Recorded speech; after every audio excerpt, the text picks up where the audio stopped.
ಎಲ್ಲಾರು ಆ ಗುಂಗಲ್ಲೇ ಎದ್ ಬಿಡ್ತಿದ್ವಿ. ಬೆಳಗ್ಗಾದ್ರೆ ಶೂಟ್ಗೆ ಅಲ್ಲಿ ಹೋದ ತಕ್ಷಣ ಅದಿದು, ಇವನ್ ಹೋದ ತಕ್ಷಣ ಅದಿದು. ನೈಟ್ ಗುರು ಗಾಡಿ ಬಂದಿಲ್ಲ ಗುರು, ಇಲ್ಲಿ ಯಾವ್ದೋ ಗಾಡಿ ನಿಂತೈತೆ ಗುರು, ಅವನನ್ನ ಕರ್ಸು ಗುರು, ಇವನನ್ನ ಕರ್ಸು ಗುರು. ನಿದ್ದೆಗಣ್ಣಲ್ಲೂ ಅದೇ ಕನ್ವರ್ಕೆನೆ ಎಲ್ಲಾರ್ಗು. ಅದನ್ನ ರೆಕಾರ್ಡ್ ಮಾಡ್ಕೊಂಡ್ಬಿಡೋದು. ಕೆಲವ್ರು ಯಾರಾದ್ರೂ ಎದ್ದಿರ್ತಾರಲ್ಲ, ರೆಕಾರ್ಡ್ ಮಾಡ್ಕೊಂಡ್ಬಿಟ್ಟು ಬೆಳಿಗ್ಗೆ ನಮ್ಗೆ ತೋರ್ಸೋದು. ಸ್ಪಾಟ್ ಅಲ್ಲಿ ಏನಾದ್ರು ಗಾಡಿ ಏನಾದ್ರು ಇವಾಗ ಶಾರ್ಟ್ ಓಕೆ ಆಗ್ಬಿಟ್ಟಿರುತ್ತೆ ಮೇಡಮ್. ಅಲ್ಲಿ ಏನಂದ್ರೆ ಇವಾಗ ಎಲ್ಲಾದ್ರು ನೋಡ್ಬೇಕು, ಒಂದೊಂದ್ ಗಾಡಿ ಸ್ಟಾರ್ಟ್ ಆಗಲ್ಲ, 70s ಬೇರೆ ಸ್ಟಾರ್ಟ್ ಆಗಲ್ಲ. ಅಕಸ್ಮಾತ್ ಅದಾಫ್ ಆಯ್ತು ಅಂದ್ರೆ ಎಲ್ಲಾ ವಾಪಸ್ಸು, ಇಲ್ಲಾಂದ್ರೆ ಒಂದೊಂದು ಪೆಟ್ರೋಲ್ ಖಾಲಿ ಆಗ್ಬಿಡುತ್ತೆ. ಅಯ್ಯೋ ಪೆಟ್ರೋಲ್ ಖಾಲಿ ಆಗ್ಬಿಡೈತೆ ಅಣ್ಣ, ಒಂದ್ ನಿಮಿಷ ಬೇಕಂದ್ರೆ ಪೆಟ್ರೋಲ್ ಖಾಲಿ ಆಗ್ಬಿಡೈತೆ ಅಂತ. ಪೆಟ್ರೋಲ್ ನೋಡ್ಕೋಬೇಕು ಬೆಳಗ್ಗೆ ಅಂತ ಗೊತ್ತಾಗಲ್ಲ ಅಂತ ನಾನು ಅವ್ನಿಗೆ ಹೇಳಿದ್ರೆ, ನಾನು ಅಂಬಾಸಿಡರ್ ಅನ್ಕೊಂಡೆ, ಇದು ಅದೇ ತರ ಆಯ್ತಲ್ಲ, ಅದಕ್ಕೆ ಈಗ ಅನ್ಕೊಂಡಿದೀನಿ ಅಂತ. ಒಂದೇ ಕಲರ್ ಇರ್ತಿತ್ತಲ್ಲ ಮೇಡಮ್, ನಿಮಗೆ ಇಂಡಿಕೇಶನ್ ಇಲ್ಲ ಅವಾಗೆಲ್ಲ. ಪೆಟ್ರೋಲ್ ಇಷ್ಟಿದೆ ಇಲ್ಲ. ಅದು ನಾವು ಗುರು ಬ್ಯಾಟ್ರಿ ಏನೋ ಪ್ರಾಬ್ಲಮ್ ಆಗೈತೆ ಅಂತ ಅನ್ಬಿಟ್ಟು ಗಾಡಿ ಆಫ್ ಆಗೈತೆ ಅಲ್ಲ, ಅಂದ್ರೆ ಅದನ್ನ ಚೆಕ್ ಮಾಡ್ಬೇಕು ಪ್ರೋಸೆಸ್. ಆಮೇಲೆ ಯಾವ್ದು ಅದು ಏನಕ್ಕೆ ಆಫ್ ಆಗಿದೆ ಅಂತ ಗೊತ್ತಿಲ್ಲ. ಪೆಟ್ರೋಲ್ ಖಾಲಿ ಆಗಿದೆಯಾ, ಇಲ್ಲ ಬ್ಯಾಟ್ರಿ ಲೋ ಆಗಿದೆಯಾ, ಏನಾಗಿದೆ ಅಂತ ಅದು ಅವ್ನಿಗೆ ಮಾತ್ರ ಗೊತ್ತೇ. ಅದೇ ಇನ್ಚಾರ್ಜ್ ವೆಹಿಕಲ್ ಮೆಕ್ಯಾನಿಕ್ ಇದ್ನಲ್ಲ ಪ್ರಮೋದ್, ಅವ್ನಿಗೆ ಮಾತ್ರ ಗೊತ್ತಿತ್ತು. ಆಮೇಲೆ ಇನ್ನೊಂದ್ ಏನ್ ಗೊತ್ತಾ, ಅಲ್ಲೇನಾದ್ರೂ ಪೆಟ್ರೋಲ್ ಜಾಸ್ತಿ ಹಾಕ್ಬಿಟ್ರೆ ಅವ್ನು ಇನ್ನೊಂದು ಬೆಳಿಗ್ಗೆ ಎದ್ದಿದ ತಕ್ಷಣ ಪೆಟ್ರೋಲ್ ಖಾಲಿ ನೆನ್ನೆ ನೈಟ್ ಹಾಕಿದೆ ಲೋ, ಕಳ್ರು ಕದ್ಬಿಟ್ರೆ ಅದನ್ನ ನೋಡ್ಕೊಳಕ್ಕೆ ಬ್ಯಾಟ್ರಿ ಹಾಕಿ ಹೋಗಿದ್ರೆ ಎಷ್ಟೊಂದ್ ಕಳ್ತನ ಮಾಡ್ಬಿಟ್ಟಿದ್ರು ಮೇಡಮ್. ಒಳಗಡೆ ನುಗ್ಗಿ ಬ್ಯಾಟ್ರಿ ಎಲ್ಲ ಕದ್ಬಿಟ್ಟಿದ್ರು. ಅದಾ ಅಯ್ಯೋ, ಅದೊಂದು ಸೆಕ್ಯೂರಿಟಿ ಇರ್ತಿತ್ತು. ಬಟ್ ಆದ್ರೂ ಶೆಡ್ಯೂಲ್ ಬ್ರೇಕ್ ಆಗಿದಾಗ ಇದೆಲ್ಲ ಶೆಡ್ಯೂಲ್ ಇಂದ ಶೂಟ್ ಇದ್ದಾಗ ಆ ಶಾರ್ಟ್ ಅಲ್ಲಿ ಏನಾದ್ರು ಆಫ್ ಆಯ್ತು ಅಂದ್ರೆ ಮೇಡಮ್, ಎಲ್ಲಿ ಹೋಗ್ಬಿಡೋದು ಅಂದ್ರೆ ಎಲ್ಲಿರೋರು ಗೊತ್ತಿಲ್ಲ, ಎಲ್ಲ ನಾವೇ ಅಷ್ಟು ಜನ ಒಂದ್ಸಲಿ ಬಂದ್ ತಳ್ಳಿ ಈಚೆಗೆ ಎಸ್ಬಿಡೋದು, ಈಚೆಗೆ ಹೋಗ್ಬಿಡೋದು. ಯಾಕಂದ್ರೆ ಟೇಕ್ ಅಂತ ಇರ್ತಾರೆ ಡೈರೆಕ್ಟ್ರು, ಈ ಗಾಡಿನೇ ಬೇಡ ತೆಗೆದಾಕ್ರ ಅಂತ ಅನ್ಬಿಟ್ಟು ರೆಡಿ ಅನ್ನೋ ತಗೊಂಡು ಆಚೆ ಹಾಕ್ಬಿಡೋ ಸೆಟ್ ಇಂದ. ನಿಜವಾಗ್ಲೂ ಟ್ರಾಫಿಕ್ ಜಾಮ್ ಆಗ್ಬಿಟ್ಟಿರುತ್ತೆ ಅಲ್ಲೆಲ್ಲ. ಅಷ್ಟು ಜನ ಜೂನಿಯರ್ಸ್, ಬೈಕು, ಕಾರು, ಬಸ್ಸು ಎಲ್ಲ ನಿಂತಿರುತ್ತೆ. ಸ್ವಲ್ಪ ಜಾಗ ಬಿಡೋಣ ಒಳಗಡೆ ಬರುತ್ತೆ. ಅಂದ್ರೆ ರಿಯಲ್ ಟ್ರಾಫಿಕ್ ನ ನಾವು ಸೆಟ್ ಅಲ್ಲೇ ರೆಡಿ ಮಾಡ್ಬಿಟ್ಟಿದ್ರಿ. Okay, next Kalabhairava Sudeep sir ಅವ್ರದ್ದು ಲುಕ್ ತುಂಬಾ ಚೆನ್ನಾಗಿದೆ. ಅಂದ್ರೆ ಲೈಕ್ ಅದನ್ನು ಇದೇ ತರ ಇರ್ಬೇಕು ಅಂತೆಲ್ಲ ಮೊದಲೇ ಡಿಸೈನ್ ಆಗಿತ್ತು. ಫಸ್ಟ್ ಡಿಸೈಡ್ ಅಂದ್ರೆ ಅವ್ರು ಬಂದ್ಬಿಟ್ಟು ಸುದೀಪ್ ಸರ್ಗೆ ನೀವು ಕಾಸ್ಟ್ಯೂಮ್ ಅವರು ತುಂಬಾ ಸ್ಟೈಲಿಶ್ ಆಗಿ ಕಾಣ್ತಾ ಇರ್ತಾರೆ ಎಲ್ಲ ಸಿನಿಮಾದಲ್ಲೂ. ಅವರು ಅದು ಪರ್ಟಿಕ್ಯುಲರ್ ಅವ್ರು ಆತರ ಇರ್ತಾರೆ. ಸೊ ನಾವು ಅವ್ರಿಗೆ ಫಿಕ್ಸ್ ಮಾಡುವಾಗ ಇವ್ರದೊಂದು ಡೈರೆಕ್ಟ್ ಅದ್ರ ಹೆಸರಿತ್ತಲ್ಲ, ಕಾಲಭೈರವ ಅನ್ನೋದೊಂದು ಇರ್ತಾರೆ. ಸೊ ಅವ್ರದ್ದೊಂದು ಥಾಟ್ ಇತ್ತು, ಅದೊಂದು ಹೇಳಿದ್ರು, ಒಂದು ಐಡಿಯಾ ಹೇಳಿದ್ರು, ಈ ತರ ಮಾಡೋಣ ಅಂತ. ಸೊ ಅದ್ರ ಮೇಲೆ ನಾವು ವರ್ಕ್ ಮಾಡಿದ್ದು. ಆಕ್ಚುಲಿ ಕಾಲ ಬಂದ್ಬಿಟ್ಟು ಅವರು ಮಾಡಿದ್ರು, ಹಿಂಗೆ ಹೋಗ್ಬಿಡೋಣ ಅಂತ ಅಂದ್ಬಿಟ್ಟು ಅಂತ. ಅದಾದ್ಮೇಲೆ ಅವ್ರಿಗೆ ಒಂದ್ಸಲ ಹಾಕಿ ನೋಡಿ ಟ್ರಯಲ್ ಮಾಡಿದ್ಮೇಲೆ ಅವರು ಇದು ನೋಡಿದ್ರು, ಪ್ರೇಮ್ ಸರ್ ನೋಡಿದ್ರು, ವರ್ಕ್ ಆಗಲ್ಲ ಟಲಿಂಗ್, ಇದನ್ನ ಬೇರೆ ಮಾಡ್ಕೊಂಬತ್ತೀನಿ ಅಂದ್ಬಿಟ್ಟು ಬಂದು ಪುನಃ ಆಮೇಲಿಂದ ಇದನ್ನ ಡೆನಿಮು ಇದೆಲ್ಲ ಒಂದಷ್ಟು ಕಾಸ್ಟ್ಯೂಮ್ ಇದಕ್ಕೆಲ್ಲ ಹೋಗ್ಬಿಟ್ಟು ಈ ತರ ಹೋಗೋಣ, ಈ ಪ್ಯಾಟರ್ನ್ ಹೋಗೋಣ ಅಂದ್ಬಿಟ್ಟು ಅವ್ರ ಕಾಸ್ಟ್ಯೂಮ್ ಡಿಸೈನ್ ಇರೋದಲ್ಲ ಅವ್ರ ಜೊತೆ ಡಿಸ್ಕಸ್ ಮಾಡಿ ಆಮೇಲಿಂದ ಪ್ರೇಮ್ ಸರ್ಗೆ ಒಂದು ಇದು ಓಕೆ ಆಯ್ತು. ಆಮೇಲಿಂದ ಸ್ಕೆಚಸ್ ಹಾಕ್ತಿದ್ವಲ್ಲ, ಸ್ಕೆಚಸ್ ಹಾಕಿದ್ಮೇಲೆ ಒಂದು ಓಕೆ ಆಗೋದು ಸಖತ್ ಅವ್ರಿಗೆ ಖುಷಿ ಆಗ್ಬಿಡ್ತು. ಹಿಂಗೆ ತೋರ್ಸೋಣ, ಇದನ್ನ ಫಿಕ್ಸ್ ಮಾಡು ಅಂತ ಅಂದ್ಬಿಟ್ಟು ಆಮೇಲಿಂದ ಅದನ್ನ ತಗೊಂಡೋಗಿ ಅಲ್ಲಿ ಅವ್ರಿಗೆ ಸುದೀಪ್ ಸರ್ ತುಂಬಾ ಎಂಜಾಯ್ ಮಾಡೋದು, ತುಂಬಾ ಚೆನ್ನಾಗಿ ಕಾಣ್ತಿದೆ ನನಗೆ ಅಂತ ಅಂದ್ಬಿಟ್ಟು ಅಂತ. ಅವರು ಅಬ್ವಿಯಸ್ಲಿ ಅವ್ರಿಗೆ ಕಂಫರ್ಟಬಲ್ ಆಗ್ಲೇಬೇಕು. ನಮ್ಗೆ ಇನ್ನೊಂದೇನಂದ್ರೆ ನಮ್ಗೆ ಓಕೆ ಆದ್ರೂ ಆರ್ಟಿಸ್ಟ್ ಕಂಫರ್ಟಬಲ್ ಬೇಕಲ್ಲ. ಆರ್ಟಿಸ್ಟ್ಗೆ ನಾವು ಅದು ಖುಷಿ ಆದ್ರೇನೆ ಅವ್ರು ಒಂಥರ ತುಂಬಾ ಚೆನ್ನಾಗಿ ಎಕ್ಸ್ಪ್ರೆಸಿವ್ ಆಗಿರ್ತಾರೆ. ಅವ್ರಿಗೇನೋ ಅನ್ಕಂಫರ್ಟಬಲ್ ಅನ್ಸ್ಬಿಟ್ರೆ ಗೊತ್ತಾಗ್ಬಿಡುತ್ತೆ, ನಮ್ಗೆ ಅದು ಏನೋ ಅನ್ಕಂಫರ್ಟಬಲ್ ಆಗ್ತಿದೆ, ಇವ್ರಿಗೆ ಏನೋ ಬೇಕು ಇರ್ಲಿ ಅಂತ ಅಂದ್ಬಿಟ್ಟು ಅಂತ. ಅದು ಡೈರೆಕ್ಟರ್ ಪಟ್ ಅಂತ ಹಿಡ್ದಾಕ್ಬಿಡೋರು, ಏನೋ ಅನ್ಕಂಫರ್ಟಬಲ್ ಫೀಲ್ ಆಗ್ತಿದೆ ಅವ್ರಿಗೆ ಅಂತ. ಏನ್ ಹೇಳಿ ಇನ್ನೇನು ಬೇಕು ಏನೇನಂತ ಅಂತ ಅವ್ರಿಗೆ ಏನ್ ತುಂಬಾ ಕಂಫರ್ಟಬಲ್ ಅವ್ರಿಗೆ ಬೇಕಲ್ಲ, ಸೆಟಲ್ಡ್ ಆಗಿ ಆಕ್ಟಿಂಗ್ ಮಾಡಕ್ ಏನೇನ್ ಬೇಕು ಅದನ್ನೆಲ್ಲ ಅವ್ರು ನಾವು ವ್ಯವಸ್ಥೆ ಮಾಡ್ಕೊಡ್ತಿದ್ವು. ಪ್ರೇಮ್ ಸರ್ ಅಷ್ಟೇ, ಅವ್ರಿಗೆ ಅಂದ್ರೆ ಗೊತ್ತಲ್ಲ ಅವ್ರಿಗೆ ಒಂದೊಂದು ಸಿನಿಮಾದಲ್ಲೂ ಅವ್ರೊಂದು ಕಾಸ್ಟ್ಯೂಮ್ ಅಂದ್ರೆ ಈ ತರ ಫಿಕ್ಸ್ಡ್ ಅಂತ ಅಂದ್ಬಿಟ್ಟು ಒಂಥರ ಮಾಡ್ಕೊಂಡ್ ಬಂದವ್ರೆ. ಸೊ ಇದ್ರಲ್ಲಿ ಇನ್ನೂ ಎಕ್ಸ್ಟ್ರಾ ವರ್ಕ್ ಇದೆ ಆಕ್ಚುಲಿ. ಈಗ 70s ಆಗಿರೋದ್ರಿಂದ ಇನ್ನೂ ಎಕ್ಸ್ಟ್ರಾ ವರ್ಕ್, ರಿಸರ್ಚ್ಗಳು, ಇದರಿಂದ 1 ವರ್ಷ ರಿಸರ್ಚ್ ಮಾಡಿದೀವಿ ಇದಕ್ಕೆ ಅಂತಾನೆ. ಆಮೇಲಿಂದ ಈ ಒಂದು ವಾಚ್ ಅಂತಂದ್ರೂ ಆ ವಾಚ್ ಈ ಮಾಡೆಲ್ ಆ ಟೈಮಲ್ಲಿ ಇತ್ತ, ಆ ಗ್ಲಾಸ್ ಹಾಕಿದ್ರು ಆ ಗ್ಲಾಸ್ ಇತ್ತ ಆ ಟೈಮಲ್ಲಿ, ಆ ರಿಂಗೂನು ಕೂಡ ಆ ತರ ಒಂದ್ ಮಾಡೆಲ್ ಇತ್ತ ಅನ್ನೋದನ್ನ ಸರ್ಚ್ ಮಾಡಿ ಅದನ್ನೆಲ್ಲ ತರಿಸಿ ಆಕ್ಸೆಸರೀಸ್ ಹಾಕ್ಬೇಕು ಅದೆಲ್ಲ ನೋಡ್ಲೇಬೇಕಲ್ಲ ನಾವು. ಇದಿತ್ತ ಮತ್ತೆ ಅಂದ್ರೆ ಹೇರ್ ಕಲರ್ ಕೆಲವರು ಹಾಕ್ಸ್ಕೊಂಡ್ ನೋಡೋರು, ಹೇರ್ ಕಲರ್ ಜೂನಿಯರ್ಸ್ಗಳು ಹೇರ್ ಕಲರ್ ಹಾಕ್ಸ್ಕೊಂಬರಂಗಿಲ್ಲ, ಹಿಂದೆ ಹೋಗಿ ಹೇರ್ ಕಲರ್ ಇದ್ರೆ ಏನೋ ಅವ್ರಿಗೆ ನಮ್ಗೆ ಎಕ್ಸ್ಪ್ಲೈನ್ ಮಾಡಕ್ಕಾಗಲ್ಲ. ನಾವು ಮಾಡಿದ್ರೆ 70s ಸಿನಿಮಾ ಅಂತ ಎಕ್ಸ್ಪ್ಲೈನ್ ಮಾಡಿ ಅವರೆಲ್ಲರಿಗೂ ಒಂದ್ ಜೂನಿಯರ್ಸ್ ಫಸ್ಟ್ ಅದೇ ಹೇಳ್ಬಿಡ್ತಿದ್ದು, ಇದೆಲ್ಲ ತೆಗ್ಸಾಕಿ ಮೈಕ್ಲಿ ಇಟ್ಕೊಂಡು ಹೇಳ್ಬಿಡು, ಯಾರೇ ಸ್ಲಿಪ್ಪರ್ ನಮ್ ಸ್ಲಿಪ್ಪರ್ ಹಾಕ್ಬೇಕು, ಅದೆಲ್ಲ ಲಿಫ್ಟಿಗೆ ಯಾವ್ದು ಹಾಕಂಗಿಲ್ಲ, ಮತ್ತೆ ಆ ಹೇರ್ ಪೆನ್ ಯಾವ್ದು ಹಾಕಂಗಿಲ್ಲ, ನಾವು ಹೇಳ್ಕೊಡ್ತೀವಿ ಅದನ್ನೇ ಹಾಕಬೇಕು, ನಾವು ಹೇಳಿದ್ರೆ ಯಾವ್ದು ಬಿಟ್ಟು ಯಾವ್ದನ್ನ ಹಾಕಂಗಿಲ್ಲ ನೀವು ಅಂತ ಕಡಕ್ಕಾಗಿ ಅವ್ರಿಗೆ ಹೇಳಿ ಆಮೇಲೆ ಮಾಡಿಸಿದ್ವಿ. ತುಂಬಾ ಹಾರ್ಡ್ ವರ್ಕ್ ಇದೆ, ಯಾರ್ದು ಅಂತಲ್ಲ, ಅವ್ರು ಇವ್ರದ್ದು ಅಂತಲ್ಲ, ಪ್ರತಿಯೊಬ್ಬರದು ಹಾರ್ಡ್ ವರ್ಕ್ ಇದ್ರಲ್ಲಿ. ಸಖತ್ ಎಂಜಾಯ್ ಮಾಡೋದು, ಬಟ್ ಅಷ್ಟೇ ಹಾರ್ಡ್ ವರ್ಕ್ ಇತ್ತು, ಅಷ್ಟೇ ಡೆಡಿಕೇಟ್ ಆಗಿ ಮಾಡ್ಲೇಬೇಕಿತ್ತು, ಅನಿವಾರ್ಯ ಇದೆ ಎಲ್ಲರಿಗೂ. ಯಾಕಂದ್ರೆ ಅಚೀವ್ ಮಾಡ್ಬೇಕು ಅಂದ್ರೆ ನಾವು ನ್ಯಾಷನಲ್ ಲೆವೆಲ್ ಸಿನಿಮಾ ತೊಗೊಂಡೋಗ್ತಿದ್ವಿ ಅಂತಂದ್ರೆ ಎಲ್ಲರ ಮೇಲೆ ಜವಾಬ್ದಾರಿ ಇತ್ತು. ಆ ಜವಾಬ್ದಾರಿ ಕೆಲಸ ಪ್ರೇಮ್ ಸರ್ಗೆ ಅದು ಅವ್ರಿಗೆ ಎಕ್ಸ್ಪೀರಿಯನ್ಸ್ ಅಲ್ಲಿ ಅವ್ರಿಗೆ ಗೊತ್ತಲ್ಲ, ಕೆಲಸ ಎಲ್ಲರ ಹತ್ರ ತೆಗೆಸ್ಕೊತಾರೆ ಅವ್ರಿಗೆ. ನಮ್ಗೆ ಗೊತ್ತಿಲ್ಲ ಅಷ್ಟು ನಾವು ಡೆಡಿಕೇಟ್ ಆಗಿ ಕೆಲಸ ಮಾಡ್ಬಿಟ್ಟಿರ್ತೀವಿ ಅವ್ರಿಗೆ, ಆದ್ರೆ ಕೆಲಸ ತೆಗೆಸ್ಕೊಂಡ್ರೆ ಅವ್ರು ಎಕ್ಸ್ಪರ್ಟ್ ಇದಾರೆ. ಎಲ್ಲರ ಹತ್ರ ನೀಟಾಗಿ ಕೆಲಸ ತೆಗೆಸ್ಕೊಂಡಿದ್ದಾರೆ. ಅದಂತೂ ಖುಷಿಯಾಗಿ ಹೇಳ್ಬೋದು. ನಮಗೂ ಒಂದು ಖುಷಿ ಏನಂದ್ರೆ ನಾವು ಮಾಡಿದ ಕೆಲಸ ಸ್ಕ್ರೀನ್ ಎಲ್ಲರೂ ಅಪ್ರಿಶಿಯೇಟ್ ಮಾಡ್ತಿರಲ್ಲ ಅನ್ನೋದೇ ಖುಷಿ ಒಳ್ಳೆ ನಮಗೆ. ದಾರಿ ಕಾಣುತ್ತೆ ಅನ್ನೋದೇ ಖುಷಿ. ಈಗ ಫೈನಲಿ ಸಿನಿಮಾ ರಿಲೀಸ್ಗೆ ಬಂದಿದೆ, ಏನ್ ಹೇಳಕ್ ಇಷ್ಟಪಡ್ತೀರಾ? ಸಿನಿಮಾನ ದಯವಿಟ್ಟು ಥಿಯೇಟರ್ Theatre ಬಂದು ಅಲ್ಲೇ ನೋಡಿ ಹಾ. ನಿಮ್ಗೆ ಏನ್ ಪೈರಸಿ ಅನ್ಸುತ್ತೆ? ಮಾತ್ರ ಹೋಗ್ಬೇಡಿ ಮೇಡಮ್ ಅಂತ ಅಷ್ಟೇ. Piracy Piracy ಮಾತ್ರ ಮಾಡ್ಬೇಡಿ. ತುಂಬಾ ಕಷ್ಟಪಟ್ಟಿದೀವಿ, ತುಂಬಾ ಕಷ್ಟಪಟ್ಟು ಈಗ ಹೇಳಿದ್ವಲ್ಲ ನಾವು ಎಷ್ಟು ಡೆಡಿಕೇಟಿವ್ ಆಗಿ ಎಷ್ಟು ಹಾರ್ಡ್ ವರ್ಕ್ ಮಾಡಿದೀವಿ ಅಂತ ಎಲ್ಲರೂ ಹೇಳಿದ್ವಲ್ಲ. ಎಲ್ಲ ಆರ್ಟಿಸ್ಟ್ ಗಳಿಗೂ ನಿಜವಾಗ್ಲೂ ರಕ್ತಗಳೆಲ್ಲ ಬಂದಿದೆ. ನೀವು ಅಷ್ಟು ಕಷ್ಟಪಟ್ಟು ಮಾಡಿದರೆ ಹಗಲು ರಾತ್ರಿ ಅಂತ Theatre ಅಲ್ಲೇ ನೋಡಿ ಕಷ್ಟಪಟ್ಟಿದ್ದೀವಿ. ಅಂತ ಅಷ್ಟೇ. ಮುಂದೆ ಆ ಸೆಟ್ ಆಗೋದಕ್ಕೂ ಕಷ್ಟಪಟ್ಟಿದೀವಿ. ಎಲ್ಲದಕ್ಕೂ ಅಂದ್ರೆ ತುಂಬಾ. ಕಷ್ಟಪಟ್ಟಿದ್ದಾರೆ. ತುಂಬಾ ಜನದ ಈಗ ಕಷ್ಟ ಇದೆ. ಎಲ್ಲರೂ ಹೇಳ್ತಿರ್ತಾರಲ್ಲ ಮೇಡಮ್, ಮೀನ್ಸ್ ಏನಂದ್ರೆ ಬಾಲಿವುಡ್ ಅಲ್ಲಿ ಹಂಗ್ ಸಿನಿಮಾ ಮಾಡಿದ್ರು ಗುರು, ಟಾಲಿವುಡ್ ಅಲ್ಲಿ ಹಂಗ್ ಹಂಗ್ ಮಾಡಿದ್ರು, ಮಾಡಿದ್ರು. ಕಾಲಿವುಡ್ ಅಲ್ಲಿ ಹಂಗ್ ಮಾಡಿದ್ರು, ಮಾಲಿವುಡ್ ಅಲ್ಲಿ ಹಂಗ್ ಮಾಡಿದ್ರು ಅಂತ ಅಂದ್ಬಿಟ್ಟು ನಾವು ಒಂದ್ ಕನ್ನಡ ಸಿನಿಮಾ ಮಾಡಿದೀವ್ರಿ ಹಂಗೇನೆ. ಬನ್ರಿ ನೋಡ್ರಿ ಸಿನಿಮಾನ.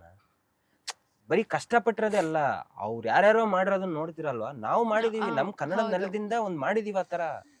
ನೋಡಿ, ನಾವು ಬೇರೆ ರಾಜ್ಯಕ್ಕೆ ಬೇರೆ ರಾಜ್ಯದವರೆಲ್ಲ ಮೆಚ್ಕೊಂಡಿರೋಂಥ ಸಿನಿಮಾನ ನಮ್ಮ ರಾಜ್ಯದವ್ರು ಬಂದು ನೋಡಿ ಒಂದ್ಸತಿ, ನೋಡ್ಬಿಟ್ಟು ಹೇಳಿ ಹೆಂಗಿದೆ ಸಿನಿಮಾ ಅಂತ ಅಂದ್ಬಿಟ್ಟು. ಮತ್ತೆ ಹಿಂದಿಲೂ ಕೂಡ ಒಳ್ಳೆ ಇದಿದೆ ನಮ್ಗೆ, ಕೇಳಿಗೆ ಹೌದು. ಹೌದು. ಅಪ್ರಿಸಿಯೇಷನ್ ಇದೆ. ಅಂದ್ರೆ ಅವರು ಇಷ್ಟಪಟ್ಟಿದ್ದಾರೆ ಅಂತಂದ್ರೆ ನಾವು ಒಂದು ರೇಂಜ್ ಸಕ್ಸಸ್ಫುಲ್ ಆಗಿದೀವಿ ಅಂತಾನೆ ಅರ್ಥ. ಅದು ನಮ್ಗೆ ಅದೇ ಒಂದು ಧೈರ್ಯ. ಅವರೆಲ್ಲ ಇಷ್ಟಪಟ್ಟಿದ್ದಾರೆ, ಎಲ್ಲಾ ಕಡೆಯಿಂದ ಒಂದು ಒಳ್ಳೆ ಎಲ್ಲಾ ಲ್ಯಾಂಗ್ವೇಜ್ ಅಲ್ಲಿ ಒಂದು ಒಳ್ಳೆ ಒಪಿನಿಯನ್ ಇದೆ. ಸೊ ನಾವು 100% ಸಕ್ಸಸ್ ಆಗ್ತೀವಿ ಅಂತ ನಮ್ಮೇಲೆ ನಮ್ಗಂತ ಕಾನ್ಫಿಡೆಂಟ್ ಇದೆ. ನಾವು ಗೆದ್ದೇ ಗೆದ್ದೇ ಗೆಲ್ತೀವಿ. ಗೆಲ್ತೀವಿ ಮೇಡಮ್. ಅದೇ ಅದಂತೂ ಜನ ಎಲ್ಲ ಇಷ್ಟಪಟ್ಟೆ ಬಿಡ್ತಾರೆ. ಮತ್ತೆ ಅಷ್ಟೇ ಕಷ್ಟಪಟ್ಟು ಮಾಡಿದ್ವಿ, ಮತ್ತೆ ಅಷ್ಟೇ ಎಂಜಾಯ್ ಮಾಡಿದೀವಿ ಈ ಸಿನಿಮಾದಲ್ಲಿ. ಗೊತ್ತಾಗುತ್ತೆ. ಪ್ರತಿಯೊಂದನ್ನು ಏಪ್ರಿಲ್ 30 ನಂಗೆ ದಯವಿಟ್ಟು. ಒಂದ್ ಡೌಟ್ ಇದೆ. ಹೇಳಿ. ರಕ್ತ ಯೂಸ್ ಮಾಡ್ಕೊಂಡು ಎಷ್ಟು ಲೀಟರ್ ಯೂಸ್ ಅಯ್ಯೋ, ಮಾಡ್ಕೊಂಡು ಟ್ಯಾಂಕರ್ ಗಟ್ಲೆ ಟ್ಯಾಂಕರ್ ಕಷ್ಟಿದೆ ಅದು. ಟ್ಯಾಂಕರ್ ಗಟ್ಲೆ. ಮತ್ತೆ ಇನ್ನೊಂದೇನು ಹೇಳಿ, ನಮ್ಗೆ ಆ ರೈನ್ ಎಫೆಕ್ಟ್ ಅಲ್ವಾ ಮಳೆಯಲ್ಲಿ, ನಿಮ್ಗೆ ಆ ಬ್ಲಡ್ ಹರಿದಿದೆ ಅಂತಂದ್ರೆ ಆ ನೆಲದಲ್ಲಿ ತೋರ್ಸ್ಬೇಕು ನೀವು, ಇದ್ರಲ್ಲಿ ರೋಡಲ್ಲಿ ತೋರ್ಸ್ಬೇಕು. ಸೊ ನೀವು ರೋಡಲ್ಲೂ ಹಾಕ್ಬೇಕು. ಪ್ರತಿ ಶಾಟ್ಗೂ ನಮ್ಗೆ ಏನಂತಂದ್ರೆ ಆ ರೋಡಲ್ಲಿ ಹಾಕ್ಸ್ಬೇಕು ಬ್ಲಡ್ ನ. ಅವ್ನ್ ಮೈ ಮೇಲೆ ಹಾಕ್ಸಿದ್ರೆ ಅದು ಡ್ರೈ ಆಗ್ಬಿಟ್ಟಿರ್ತದೆ, ಫ್ರೆಶ್ ಫೀಲ್ ಕಾಣ್ತಿರೋದಿಲ್ಲ. ಹಾಕಿ ಅದು ಎಷ್ಟು ನಮ್ಗೆ ಗೊತ್ತಿಲ್ಲ ಎಷ್ಟು ತರಿಸಿದೀವಿ ಬ್ಲಡ್ ನ ಅಂತ ಅನ್ಬಿಟ್ಟು. ಶೆಡ್ಯೂಲ್ ಸ್ಟಾರ್ಟ್ ಆದ ತಕ್ಷಣ ಅವ್ನು ಹೇಳ್ಬಿಡೋಣ, ಅಣ್ಣ ಎಷ್ಟು ಲೀಟರ್ ಬ್ಲಡ್ ನ, ಅವನೇ ಹೇಳ್ಬಿಡೋಣ ಎಷ್ಟು ಲೀಟರ್ ಬೇಕು ಬ್ಲಡ್ ಅಂತ ಫೋನ್ ಮಾಡಿದ ತಕ್ಷಣ. ಬ್ಲಡ್ ಅಂತಂದ್ರೆ ಅವ್ನು ಹೇಳ್ಬಿಡೋನು ಮೇಕಪ್ ಅಂದ ತಕ್ಷಣ ಎಷ್ಟು ಲೀಟರ್ ಅಣ್ಣ ಬ್ಲಡ್ ಅಂತ ಅನ್ಬಿಟ್ಟು ಫಸ್ಟ್ ಕೇಳ್ತಿದ್ದೆ ಬ್ಲಡ್. ಬ್ಲಡ್ ಯಾಕೆಂದ್ರೆ ಅರೇಂಜ್ ನೀವು ಎಷ್ಟೊಂದು ಕೇಳ್ತೀರಾ, ಅದೆಲ್ಲ ತರಿಸ್ಬೇಕಣ್ಣ, ತಂದು ಇಟ್ಕೊಳಕ್ಕಾಗಲ್ಲ, ಅದನ್ನೆಲ್ಲ ತರಿಸ್ಬೇಕು ಹೇಳಿ. ಯಾವ ಸಿನಿಮಾದರೂ ಇಷ್ಟು ಯೂಸ್ ಮಾಡಿಲ್ಲ ಅಂತ ಅಷ್ಟು ಬ್ಲಡ್ ಅವ್ನು ಹೇಳ್ಬಿಟ್ಟ, ಅವನೇ ಅಣ್ಣ ಇಡೀ ಇಷ್ಟು ದಿನ ಎಷ್ಟು ವರ್ಷ ಎಕ್ಸ್ಪೀರಿಯನ್ಸ್ ಅಲ್ಲಿ ಇಷ್ಟು ಬ್ಲಡ್ ನಾನು ಹಾಕೇ ಇಲ್ಲ ಅಣ್ಣ ಯಾವ ಸಿನಿಮಾದಲ್ಲಿ ಅಂತ ಅನ್ಬಿಟ್ಟು ಅಂತ ಅಷ್ಟು ತರಿಸಿದೀವಿ. ಮತ್ತೆ ಅಷ್ಟು ಚೆನ್ನಾಗಿ ಒಳ್ಳೆ ನಮ್ಗೆ ಏನು ಅಂದ್ರೆ ಅಲ್ಟಿಮೇಟ್ ಆಗಿ ಜನ ಇಷ್ಟಪಟ್ಬಿಟ್ಟು ಸಾಕಣಪ್ಪ ಅಷ್ಟೇ. ಅಲ್ಲ, ನಾವು ಇಷ್ಟು ಬ್ಲಡ್ ಯೂಸ್ ಮಾಡಿದೀವಿ ಅಂತ ಅನ್ಬಿಟ್ಟು ಆಮೇಲೆ ಬರೀ ವೈಲೆನ್ಸ್ ಅಲ್ಲ ಇದು. ಇದು ಪ್ರೇಮ್ ಸರ್ ಅಂದ್ರೆ ಎಮೋಷನ್ಸ್. ಅಂದ್ರೆ ಇದ್ರಲ್ಲಿ ಡಿಫ್ರೆಂಟ್ ಎಮೋಷನ್ ಸೀನ್ ಗಳಿಗೆ ಮಾತ್ರ ಏನ್ ಬೇಕು ಅಷ್ಟು ಅಂದ್ರೆ ಏನಕ್ಕೆ ಅಷ್ಟು ಯೂಸ್ ಆಯ್ತು ಅಂತಂದ್ರೆ ಸಿನಿಮಾ ನೋಡಿ. ಸಿನಿಮಾ ನೋಡ್ಬೇಕು. ಹೌದು, ಏನಕ್ಕೆ ಮಳೆ- use ಆಯ್ತು ಅಂದ್ರೆ ಸಿನಿಮಾ ಮಳೆ ನೋಡಿ. ಬೇರೆ ಇತ್ತಲ್ಲ ಮೇಡಮ್, ರೈನ್ ಎಫೆಕ್ಟ್. ಹೌದು. ನಿಮಗೆ ಒಂದ್ ಶಾರ್ಟ್ಗೂ ಅದು ಯೂಸ್ ಮಾಡ್ಲೇಬೇಕು, ಇಲ್ಲ ಅಂತಂದ್ರೆ ಕಂಟಿನ್ಯೂಟಿ ಉಳಿಯುತ್ತೆ, ಇದೆಲ್ಲ ಇರುತ್ತಲ್ಲ. ಸೊ ಹಂಗಾಗಿ ಅದಕ್ಕೋಸ್ಕರ ಅಷ್ಟು ಮತ್ತೆ ಅವರು Shilpa Shetty last day Huge ಇದೆ ಹೇಳಿದ್ರು, ಒಂದು ತುಂಬಾ ಎಂಜಾಯ್ ಮಾಡಿದೀನಪ್ಪ ನಿಮ್ ಜೊತೆ. ಮತ್ತೆ ತುಂಬಾ ಅವ್ರೆಲ್ಲ ತುಂಬಾ ಖುಷಿ ಬಂದ್ರೆ ಸೆಟ್ ಬಂದಾಗ ತುಂಬಾ ಅಪ್ರಿಶಿಯೇಟ್ ಮಾಡೋರು. ನಾವು ಬಂದ ಮಾತಾಡ್ಸಿದಾಗೆಲ್ಲ ನಿಮ್ ಟೀಮ್ ತುಂಬಾ ಡೆಡಿಕೇಟ್ ಆಗಿದ್ರ. ಅಂದ್ರೆ ಎಲ್ರು ಅಷ್ಟೇ ಯಾವ ತರ ಅಂದ್ರೆ ಒಂಥರ ಅವ್ರ ಫೋಕಸ್ಡ್ ಆಗೇ ಇರ್ಬೇಕಲ್ಲಿ. ಚೂರ್ ಆ ಕಡೆ ಹೋದ್ರು ಏನೋ ಒಂದು ಸಣ್ಣ ಪುಟ್ಟ ತಪ್ಪಾಗ್ಬಿಟ್ಟಿರ್ತದೆ, ಅಷ್ಟೇ ಫೋಕಸ್ಡ್ ಆಗಿರ್ತಿದ್ರು. ಮತ್ತೆ ಎಲ್ರು ಅವ್ರು ಬಂದ ಆರ್ಟಿಸ್ಟ್ ಗಳೆಲ್ಲ ಅದೇ ಅಪ್ರಿಶಿಯೇಟ್ ಮಾಡೋರು. ನಿಮ್ KD ಟೀಮ್ ಸಖತ್ ಹಾರ್ಡ್ ವರ್ಕ್ ಮಾಡ್ತಿರೋರಿ ಅಂತ ಹೇಳ್ಬಿಟ್ಟು. ನಮ್ ಪ್ರೇಮ್ ಸರ್ ಅದೇ ಅಪ್ರಿಶಿಯೇಟ್ ಮಾಡೋದು. ಸಖತ್ತಾಗಿ ನಮ್ಮ ಹುಡುಗರು ಯಾವಾಗ ಹೇಳ್ತಾ ಇರ್ತಾರೆ, ನಮ್ಮ ಹುಡುಗರು ಡೆಡಿಕೇಟಿವ್ ವರ್ಕ್ ಮಾಡಿದ್ದಾರೆ ಅಂದ್ಬಿಟ್ಟು ತುಂಬಾ ಹೇಳ್ತಾ ಇರ್ತಾರೆ. ನಮ್ಗೆ ಅದೇ ಖುಷಿ. ನಾವು ಅಷ್ಟು ಅವ್ರಿಗೆ ಇಷ್ಟ ಆಗೋ ಒಂದು ಕೆಲಸ ಮಾಡಿದೀವಲ್ಲ, ಮತ್ತೆ ಅಷ್ಟು ದೊಡ್ಡ ಡೈರೆಕ್ಟರ್ಗೆ ನಾವು ಅದನ್ನ ರೀಚ್ ಮಾಡಿದ್ವಿ, ಅವ್ರ ಎಕ್ಸ್ಪೆಕ್ಟೇಷನ್ ರೀಚ್ ಮಾಡಿದ್ವಿ ಅನ್ನೋದೇ ಖುಷಿ ನಮ್ಗೆ. ಚೆನ್ನಾಗಿ ಮಾಡಿದೀವಿ ಸಿನಿಮಾನ. ದಯವಿಟ್ಟು ಥಿಯೇಟರ್ ಬಂದು ನೋಡಿ ಅಷ್ಟೇ. ಫೈನಲಿ ಸಿನಿಮಾ ರಿಲೀಸ್ ಆಗ್ತಾ ಇದೆ. ನಮ್ಮ ಕಡೆಯಿಂದ ಕೂಡ KD ಸಿನಿಮಾಗೆ ಆಲ್ ದಿ ಬೆಸ್ಟ್. ನಾವು ಕೂಡ ಥಿಯೇಟರ್ಗೆ ಬಂದೇ ಸಿನಿಮಾ ನೋಡ್ತೀವಿ. ಸೊ ಫೈನಲಿ ಜನಗಳಿಗೆ ಏನ್ ಹೇಳ್ತೀವಿ? ನಮ್ಮ ಇಷ್ಟೊತ್ತು ಹೇಳಿದ್ವಲ್ಲ ಏನೇನ್ ಮಾಡಿದೀವಿ ಅಂತ ಅಂದ್ಬಿಟ್ಟು ಅಂತ. ದಯವಿಟ್ಟು ನೀವು ಥಿಯೇಟರ್ಗೆ ಬಂದು ನೋಡಿದ್ರೆ ಅದೆಲ್ಲಾರ್ದು ಹಾರ್ಡ್ ವರ್ಕ್ ಕಾಣುತ್ತೆ. ಮತ್ತೆ ನೀವು ತುಂಬಾ ಎಂಜಾಯ್ ಮಾಡ್ತೀರಾ. ಯಾರೇ ಬಂದು ನೋಡಿದ್ರು ನಿಮ್ ಕೊಟ್ಟಿರೋ ದುಡ್ಡಿಗೆ ಇನ್ನೊಂದ್ಸಲ ಬಂದು ನೋಡ್ತೀರಾ. ಆ ತರ ಇದೆ ಸಿನಿಮಾ. ಇನ್ನೊಂದ್ಸಲಿ ನೋಡಕ್ಕಾಗಲ್ಲ, ಕೊಟ್ಟಿರೋ ದುಡ್ಡು ಒಂದ್ಸಲಿ ನೋಡಿ, ಇನ್ನೊಂದ್ಸಲ ಬಂದು ಅದನ್ನ ಹೇಳಕ್ ಬಂದೆ ನಾನು. ಅದಕ್ಕಂತೂ ಮೋಸ ಆಗಲ್ಲ ಮೇಡಮ್. ಅದಕ್ಕಂತೂ ಅದಕ್ಕಂತೂ 100% ಮೋಸ ಆಗಲ್ಲ. 100% ರಿಪೀಟ್ ಆಡಿಯನ್ಸ್ ಅಂತ ಕನ್ಫರ್ಮ್ ಬಂದೇ ಬರ್ತಾರೆ. ಮತ್ತೆ ಒನ್ ಟೈಮ್ ವಾಚಬಲ್ ಅಲ್ಲ ಮೇಡಮ್. ಅಲ್ಲ, ನೀವ್ ನೋಡಿದ್ರೆ ನಿಮ್ಗೆ ಅನ್ಸುತ್ತೆ ಇನ್ನೊಂದ್ಸಲಿ ನೋಡ್ಲೇಬೇಕು ಗುರು. ಏನೋ ಆ ಎಲಿವೇಶನ್ಸ್, ಸಿನಿಮಾದಲ್ಲಿ ಇರೋ ಎಲಿವೇಶನ್ಸ್ ಏನು ಅಂದ್ರೆ ಸ್ಕ್ರೀನ್ ಪ್ಲೇ ಅಷ್ಟೇ ವರ್ಕ್ ಮಾಡಿದೀವಿ. ತುಂಬಾ ವರ್ಕ್ ಮಾಡಿದ್ವಿ ಸ್ಕ್ರೀನ್ ಪ್ಲೇ ಮೇಲೇನು. ಪ್ರೇಮ್ ಸರ್ ಒಂದು ದೊಡ್ಡ ವಿಷನ್ ತಗೊಂಡ್ ಬಂದಿದ್ದಾರೆ ಈ ಸಲ. ಬಿಫೋರ್ ಎಲ್ಲದಕ್ಕಿಂತ ಈ ಸಲ ಒಂದು ದೊಡ್ಡದಾಗಿ ಒಂದು ತಾರಾಬಳಗ ಜೊತೆಗೆ ಒಂದು ವಿಷನ್ ಜೊತೆಗೆ ಬಂದಿದ್ದಾರೆ. ತುಂಬಾ ಅಪ್ರಿಶಿಯೇಟ್ ಮಾಡ್ತಾರೆ. ನನ್ಗೆ ಗೊತ್ತಿರಂಗೆ ಆ ಸಾಂಗ್ ಆಗಿರ್ಬೋದು, ಬ್ಯಾಕ್ ಗ್ರೌಂಡ್ ಸ್ಕೋರಿಂಗ್ ಆಗಿರ್ಬೋದು, ಎಲ್ಲ ಸಕ್ಕತ್ತಾಗಿದೆ. ನಮ್ಗೆ ತುಂಬಾ ಎಂಜಾಯ್ ಮಾಡಿದೀವಿ ಅದಂತೂ ಸಿನಿಮಾನ. ನೀವು ಎಂಜಾಯ್ ಮಾಡ್ತೀರಾ ಅಂತ ಅನ್ಕೊಂಡಿದೀನಿ. ನೋಡಿದ ನಾವು ಟೆಕ್ನಿಷಿಯನ್ಸ್ ಎಲ್ಲ ನೋಡಿರ್ತಾರ, ಟೆಕ್ನಿಷಿಯನ್ಸ್ ತುಂಬಾ ಖುಷಿ ಪಟ್ಟಿದ್ರು ಎಲ್ಲರೂ. ಅವರೆಲ್ಲ ನಂಬಿಕೆ ಇಟ್ಕೊಂಡಿದ್ದಾರೆ ಮೇಡಮ್. ಎಲ್ಲಾರು ಇದ್ರ ಮೇಲೆ ಒಂದು ನಂಬಿಕೆ ಇಟ್ಕೊಂಡಿದ್ದಾರೆ, ಏನು ಆಗುತ್ತೆ ಅಂತ. ಹೊಸಬ ಇವಾಗ ಎಡಿಟರ್ ಸಂಕೇತ್ ಅಂತ ಅವರು ಹ್ಮ್. ಹೊಸ ಹೊಸದಾಗಿ ಅವಕಾಶ ಡೆಬ್ಯೂ ಸಿನಿಮಾ ಕೊಟ್ಟಿರೋದು. ಇದು ಕೆಡಿಗೆ Debut ದೊಡ್ಡ cinema. ಸಿನಿಮಾ. Okay. ಬಟ್ ಅವ್ನು ಹೊಸಬ, ಅವ್ನ್ಗೆ ಅವಕಾಶ ಕೊಟ್ಟಿದ್ದು ಪ್ರೇಮ್ ಸರ್. ನೀನ್ ಮಾಡೋ ಅಂತ ಅವ್ನ್ದು ಎಷ್ಟೋ ಜನದ ರೈಟರ್ ನಮ್ ಗಾಂಧಿ ಸರ್ ಅವ್ರದ್ದು ಎಷ್ಟೋ ಜನ ತುಂಬಾ ಜನದ ಲೈಫ್ ಮೇಡಮ್ ಇದು. ಎಲ್ಲರಿಗೂ ಒಂದ್ ಹೋಪ್ ಇದೆ, ತುಂಬಾ ದೊಡ್ಡದಾಗ ಆಗುತ್ತಪ್ಪ, ಇದಾದ್ಮೇಲೆ ನಮ್ಗೇನೋ ಒಂದ್ ಲೈಫ್ ಆಗುತ್ತೆ ಅನ್ನೋದು. ಆಮೇಲೆ ಧ್ರುವ ಸರ್ ಹೇಳಿದ್ರು ಒಂದ್ ಸ್ಟೇಜ್ ಮೇಲೆ, ಬನ್ನಿ ಬ್ರೋ ಟೆನ್ಷನ್ ಬಿಟ್ಟಾಕಿ ಫಂಕ್ಷನ್ ಆ, ಮಾಡೋಣ, theatre ಥಿಯೇಟರ್ ಮುಂದೆ ಮುಂದೆ ಫಂಕ್ಷನ್ ಮಾಡೋಣ. ಪಕ್ಕ ಹೇಳ್ತೀವಿ, ಇನ್ನೇನು ಇದು function ಮಾಡೇ ಮಾಡ್ತೀವಿ. ಸಿನಿಮಾ, ಇದು ಫಂಕ್ಷನ್ ಮಾಡೋ ಏಪ್ರಿಲ್ 30ಕ್ಕೆ ಫಂಕ್ಷನ್. ಫಂಕ್ಷನ್ ಇದು. ತುಂಬಾ ಆ ಥರ ಎಂಜಾಯ್ ಮಾಡೋ ಮೂಮೆಂಟ್ಸ್ಗಳು ಆ ಥರದ್ದು ತುಂಬಾ ಇದೆ ಸಿನಿಮಾದಲ್ಲಿ ನೋಡ್ತಾ ಇದ್ರೆ. ಲವ್ ಇದೆ, ಎಮೋಷನ್ಸ್ ಇದೆ ತುಂಬಾ. ಅಂದ್ರೆ ನೀವು ಅನ್ಕೊಂಡ್ರೆ ಟ್ರೈಲರ್ ತೋರಿಸಿರೋ ತರನೇ ಫುಲ್ ಬ್ಲಡ್ ಶೇಡ್ ಅದೆಲ್ಲ, ಅದಕ್ಕೊಂದು ರೀಸನ್ ಇದೆ. ಆ ಬ್ಲಡ್ ಶೇಡ್ಗೆ ಅದು ಏನಕ್ಕೆ ಹಂಗಾಗಿದೆ ಅನ್ನೋದಕ್ಕೊಂದು ರೀಸನ್, ಸ್ಟ್ರಾಂಗ್ ರೀಸನ್ ಇದೆ, ಆ ಎಮೋಷನ್ ಇದೆ ಅದ್ರ ಜೊತೆಗೆ. ಅದು ನಿಮ್ಗೆ ಸಿನಿಮಾದಲ್ಲಿ ಅನ್ಸುತ್ತೆ, ಇದನ್ನ ಅವ್ನು ಆ ಥರ ಮಾಡ್ತಿದ್ದಾರೆ ಅಂದ್ರೆ ಅದಕ್ಕೊಂದು ಅರ್ಥ ಇದೆ ಅಂತ ನೋಡಿದ್ರೆ ಸಿನಿಮಾ ನೋಡಿದಾಗ ಅನ್ಸುತ್ತೆ ನಿಮ್ಗೆ ಅವ್ರು ಮಾಡಿರೋದು ಕರೆಕ್ಟ್ ಅಂತ ಅಂದ್ಬಿಟ್ಟು ಅಂತ. ಸಿನಿಮಾ ನೋಡಿದಾಗ ನೀವು ಹೇಳ್ತೀರಾ. ಎಲ್ಲರೂ ಬಂದ್ಬಿಟ್ಟು ಅವಾಗ ಈ ಇದ್ರಲ್ಲಿ ವಿಡಿಯೋಗೆ ದಯವಿಟ್ಟು ಕಮೆಂಟ್ ಮಾಡಿ ಅವಾಗ ಬಂದ್ಬಿಟ್ಟು ನೀವು ಹೇಳಿದ್ ಕರೆಕ್ಟ್ ಆಗಿದೆ ಅಲ್ಲ, ಅವಾಗ ಮತ್ತೊಂದ್ಸಲ ಮಾತಾಡ್ಸೋಣ.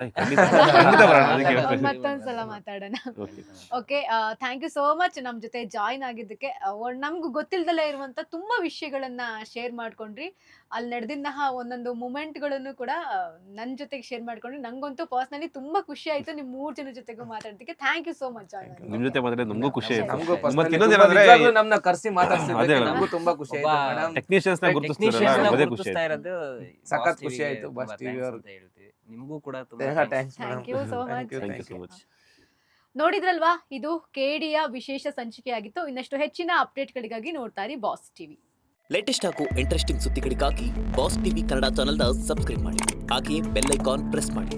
ಇದರ ಜೊತೆಗೆ ಫೇಸ್ಬುಕ್, ಇನ್ಸ್ಟಾಗ್ರಾಮ್, ಎಕ್ಸ್ನಲ್ಲೂ ಮಿಸ್ ಮಾಡದೆ ಫಾಲೋ ಮಾಡಿ.